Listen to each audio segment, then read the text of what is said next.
இல்லக விளக்கது இருள் கெடுப்பது, சொல்லக விளக்கது சோதி உள்ளது, பல்லக விளக்கது பலரும் காண்பது, நல்லக விளக்கது நமச்சிவாயமே. ஸ்ரீ குபேரன் டிவி நேயர்களுக்கு இனிய வணக்கங்கள். வணக்கம்.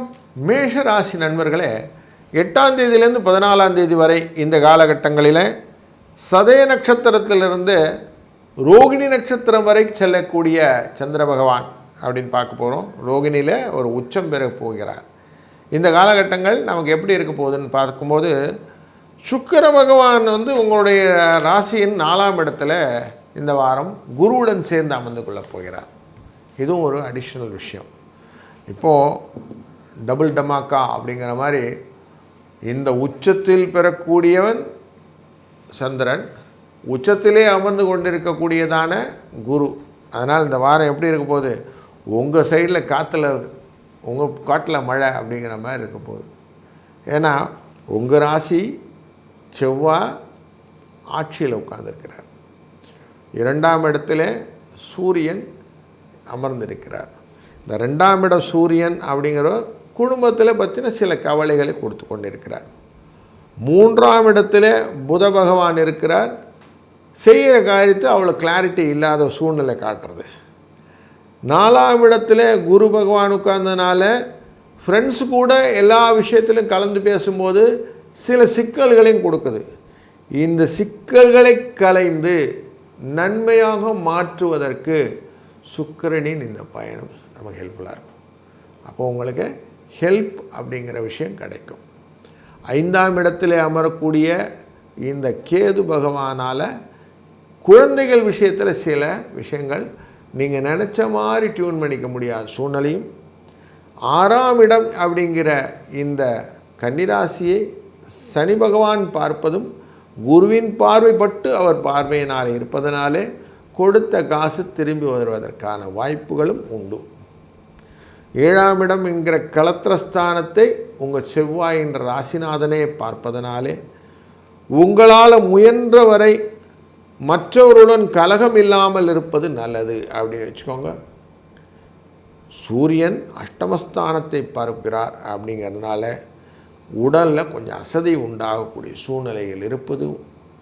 9ஆம் இடத்திலே குருவின் பார்வை, குருவினுடைய இடத்திலே புதனின் பார்வை இருப்பது உங்களுக்கு வஸ்திர லாபங்களை கொடுப்பது, ஆடை ஆபரணங்களை சேர்ப்பது போன்ற நல்ல நிகழ்வுகளை ஏற்படுத்துவதும், தொழில் ஸ்தானத்திலே சுக்கிரன் மற்றும் குருவின் பார்வை இருப்பதனாலே இடப்பெயர்ச்சியும் பயணங்களையும் கொடுக்கக்கூடிய சூழ்நிலையும், இதனால் வரக்கூடிய லாபங்களும் உண்டு.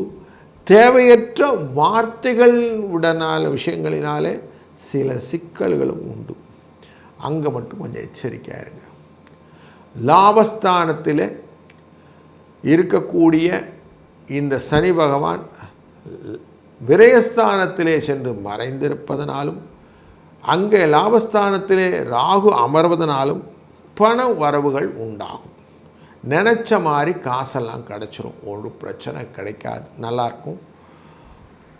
12ஆம் இடத்திலே இருக்கக்கூடிய சனி பகவானை குருவின் பார்வைப்படுவதனாலே ஆரோக்கியம் மேம்படும். எந்த காரியத்தை செஞ்சாலும் செலவுகளும் கட்டுக்குள்ளே இருக்கும்.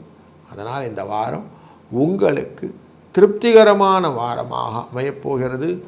6, 5 என்ற அதிர்ஷ்ட எண்ணை பயன்படுத்த கூடுதல் சிறப்பு உண்டாகும். இந்த வாரத்திலே 8ஆம் தேதியிலிருந்து 14ஆம் தேதி வரைக்குள்ள காலகட்டங்களில் 8ஆம் தேதி அன்னைக்கு காலாஷ்டமி, 11ஆம் தேதி அன்னைக்கு ஜீவவார ஏகாதசி, 12ஆம் தேதி அன்னைக்கு பிரதோஷம், 14ஆம் தேதி சர்வ அமாவாசை. இந்த 4 நாளுமே ரொம்ப முக்கியமான நாள். காலாஷ்டமி எதுக்கு? என்னுடைய கஷ்டங்கள் எல்லாம் நிவர்த்தி ஆக வேண்டும். யார் எதிரிகள் இருந்தால் என்னை எதிரிகள் இருந்து காப்பாற்றணும், கடன்லேருந்து வெளியில் வரணும். இதற்கான பர்ஃபெக்ட் டே இந்த கால பைரவ அஷ்டமி அன்றைக்கி. கால பைரவரை வணங்குவதனாலே வெற்றிகளும் நிச்சயம் உண்டு. 11ஆம் தேதி ஜீவ வார ஏகாதசி. அப்படின்னா நான் ஆத்ம சுத்தி, மனதிலே நல்ல தெம்பாக இருக்கலாம், புண்ணியங்களை சம்பாதித்து கொள்வதற்கான வழிகளை இந்த ஜீபவார ஏகாதசி விரதம் இருப்பதனாலே நமக்கு பெற்றுக்கொள்ளலாம். நல்ல விரதம் இருந்து சாயங்காலம் நல்ல துளசி மாலையை சுவாமிக்கு அர்ப்பணம் பண்ணி அவற்றை எல்லா விதமான நன்மைகளும் பெற்றுக்கொள்ளக்கூடிய ஒரு நல்ல வரப்பிரசாதமான நாள். மறுநாள் 12ஆம் தேதி அன்று பிரதோஷம். ஆலகால விஷத்தை தன்னுள் கண்டத்திலேயே நிறுத்தி நம்மளை உய்வித்தவன் அந்த சிவபெருமான். அப்படிப்பட்டவனுக்கு இந்த பிரதோஷ நேரத்திலே அபிஷேக ஆராதனை பொருட்களை எல்லாம் வாங்கி கொடுத்து அனைத்து விதமான தோஷங்களிலிருந்து நிவர்த்தியாக வேண்டும் என்று வேண்டிக்கொள்ள வெற்றிகளும் நமக்கு அவசியம் அது சேரும். 14ஆம் தேதி அமாவாசை திதி தர்ப்பணங்கள் எல்லாம் செய்துவிட்டு ஒரு மத்தியானம் வேளையில் நண்பகல் வேலை 11:20 12:20 வரை அந்த காலகட்டங்களிலே அபிஜித் முகூர்த்தம் அப்படின்னு சொல்லுவோம். அந்த முகூர்த்த வேளையில் நம்மளால் முடிந்த தான தர்மங்களை செய்து பூர்வ புண்ணியத்தை நம்ம சம்பாதித்து கொள்வோமானால் வெற்றிகள் இந்த தலைக்கு தலைப்பாகையோட போதுன்னு வாங்களே, அப்படிப்பட்ட வெற்றிகளை நமக்கு ஒருங்கிணைத்து தரக்கூடிய காலகட்டம் இந்த அமாவாசை. அதனால் அதையும் விடக்கூடாது. அன்றைக்கி ரோகிணியில் சந்திர பகவான் உச்சம் வேற போகிறார். அப்போது மனதில் என்னெல்லாம் நினச்சிருக்கோமோ எல்லாத்தையும் முன்னோர்களின் ஆசீர்வாதத்தினால் பெறக்கூடிய நல்லது ஒரு நாள் இந்த சர்வ அமாவாசை. இதையும் பயன்படுத்தி கொள்வோம். வாழ்க வளத்துடன். ஸ்ரீ குபேரன் டிவியை பார்த்தமைக்கு நன்றிகள். மேலும் இது போன்ற தகவல்களை தெரிந்து கொள்ள ஸ்ரீ குபேரன் டிவியை சப்ஸ்கிரைப் செய்யுங்கள். மறக்காமல் பெல் ஐக்கானை கிளிக் செய்யுங்கள்.